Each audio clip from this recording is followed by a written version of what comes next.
something that Cardinal Ratzinger, Pope Benedict was very strong on and very articulate about, saying that you just can't have anybody who's anybody come into your country, even if you have the numbers, so to speak, or the space or the finances.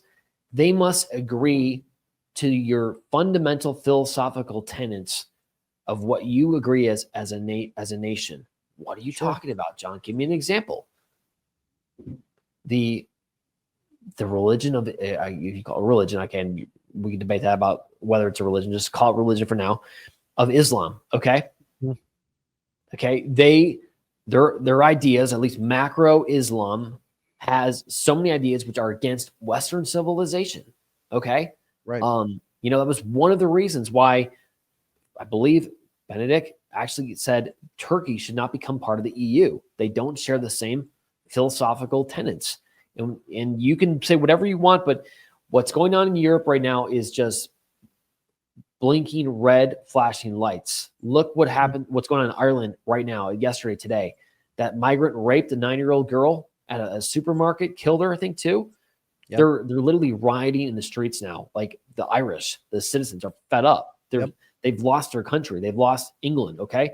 So that topic about who we let in, because we could talk about it as a separate show even, Michael, because I think that's important. Just how Islam views Western civilization, specifically America, and can they really integrate at macro level, with what we stand for as a nation? Yeah, no, I think that the problem is that the Muslims. Yes, there are many good Muslims or Americans. I'm not denying that's not the point. I'm just saying a macro level philosophy is that Islam is diametrically opposed to Christianity. That's right. It just is. Okay. And America is such a Christian nation in its a lot of its core tenets. It's obvious. We're talking at a philosophical level. Right. Okay. It's going to clash. It's not just going to clash. The tenets of Islam are they're conquesting. Okay. Islam mandates the spread of Islam through conquest. That's how it operates. That's how it's operated since Muhammad. The way that they take over, the way that they force conversions, they take over a territory, and it's all active violence.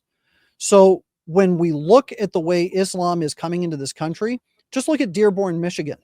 You ever gone through Dearborn, Michigan? You can hear call to prayer echoing through the entire county because they have so many minarets now with loudspeakers that belong to the Muslims. They have taken that territory. And one of the other tenets of Islam is that once they take a territory, it belongs to Islam. It is no longer Christian territory. And so anything within the territory that they claim for themselves has to pay tribute to the Muslims. So any Catholic churches, any Christian churches, they now are tributaries to Islam in that territory. And ultimately, you cannot have Catholics and Christians operating under the same set of laws and territories that the Muslims do. This is why Queen Elizabeth actually had the Muslims kicked out of Spain, because she recognized very rightly that they could not properly coexist. So I think that when it comes to Islam, we have to recognize that it is a conquesting ideology. And by that very nature, we can't have them in this country, not by and large in large communities, not at all.